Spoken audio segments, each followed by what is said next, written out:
I'm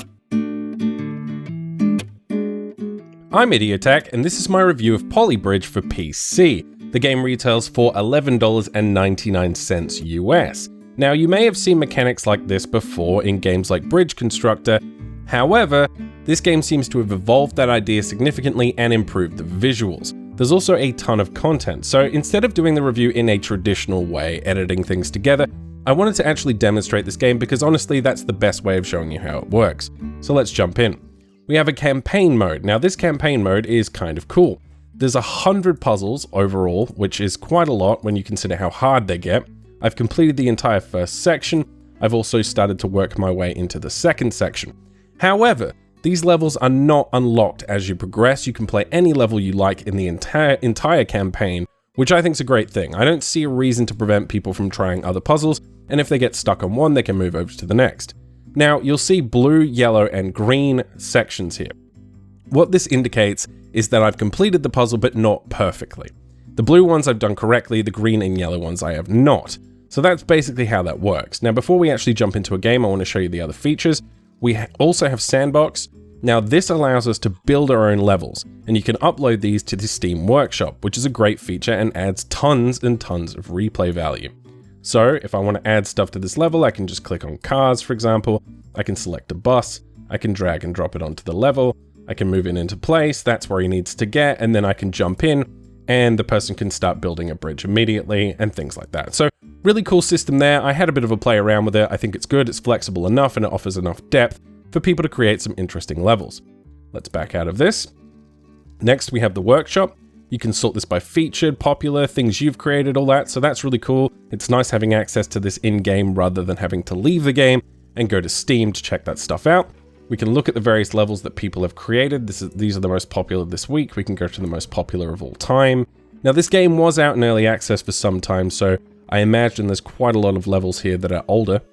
But you can see the levels here. You can get a preview. You can find out information about them. You can download them and play them. So that's cool. Tons of replay value.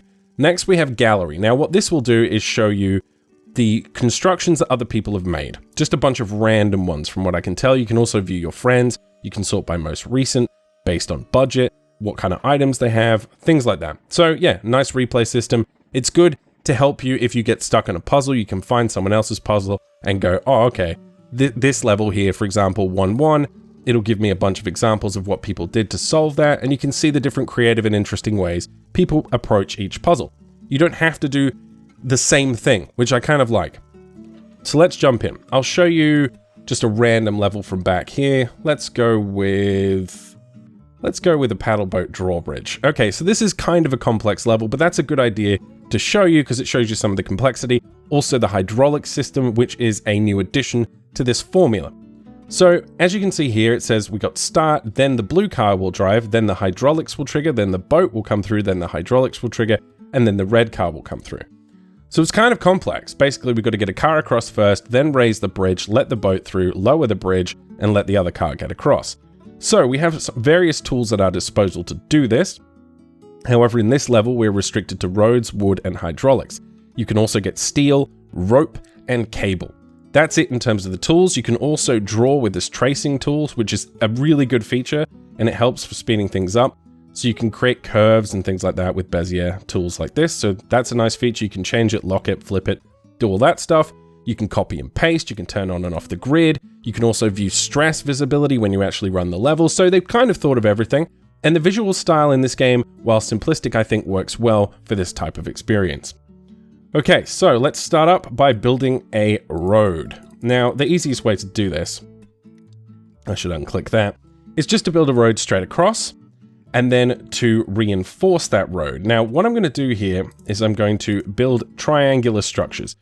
In engineering, it seems that triangular structures are the most solid structures, and instead of just repeating this process, I'm going to copy and paste it by using Control-C, which is nice. It's good that keyboard shortcuts are available in the game. I'm also going to tighten this thing up at the top, make it more secure by doing this. Now, I'm not going to do it in the middle one, and I'll show you why in a moment. Now, that's a bridge, okay? That bridge should hold up. It doesn't, okay? So we need to fix that problem. When you hit play up in the top corner here, you can see the results of your bridge. So I'm going to add some more wood in here. In fact, what I'm going to do is, what should I do? Actually, the hydraulics may keep this thing stable. So I'm adding some hydraulics to the bridge. Now I want the bridge to open from the center, and for this section to move over to the right and this section to move over to the left. Now the way I do that is to create a split join. I do that by double clicking on one of the joins. It's telling me that I'm doing that. And when you zoom in, it says, okay, this are connected to this side of the split, and this are connected to this side of the split. If for whatever reason you want to change that, you can click on these and augment them that way.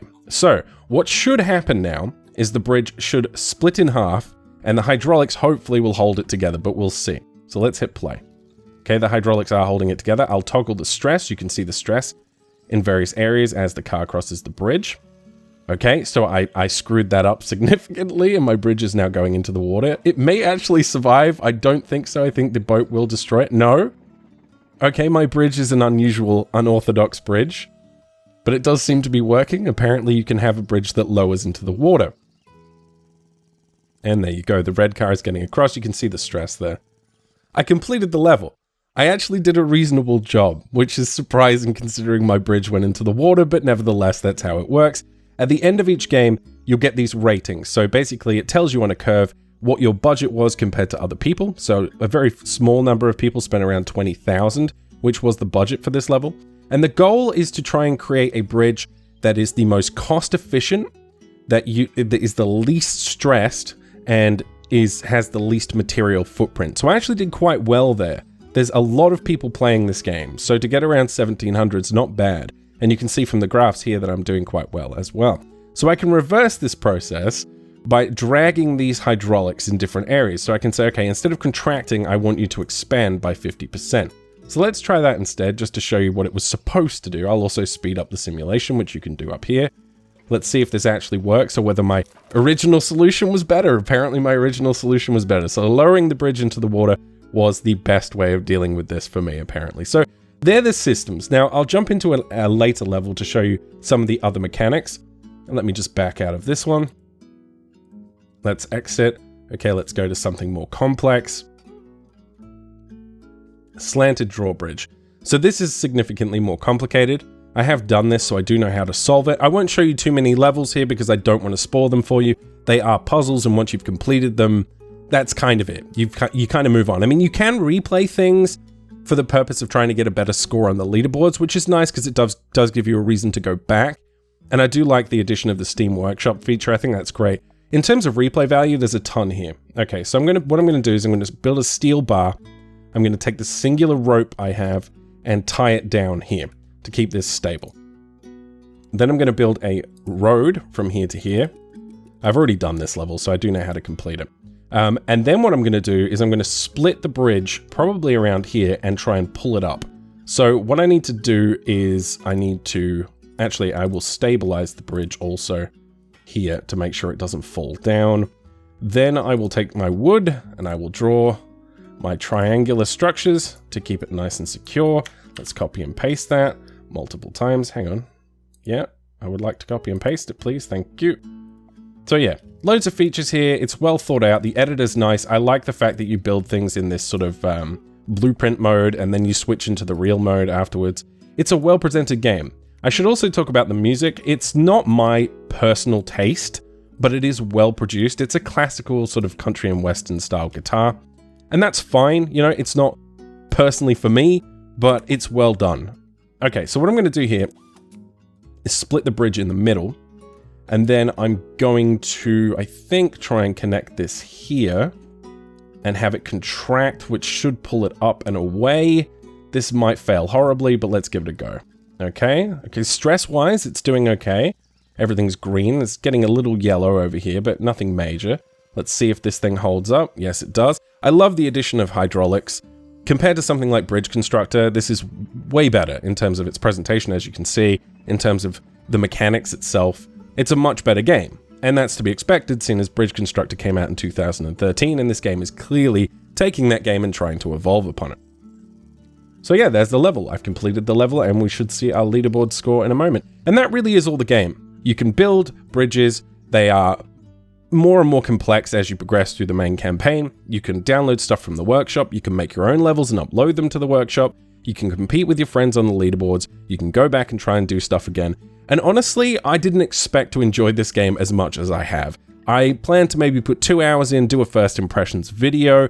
However, I ended up playing the thing for like 6 or 7 hours and thought, hang on, I have to actually go and make a video on this. And that's a testament to how much I enjoyed it. It's a great experience overall. I find it relaxing. It's something I can just do in the background while I'm listening to a podcast.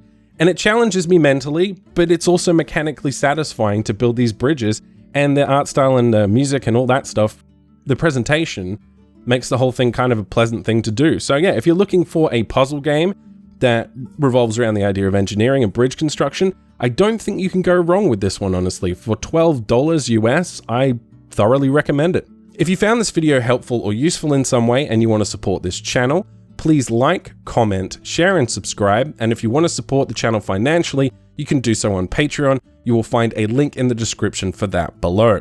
As always, thanks for watching, and I'll see you guys next time.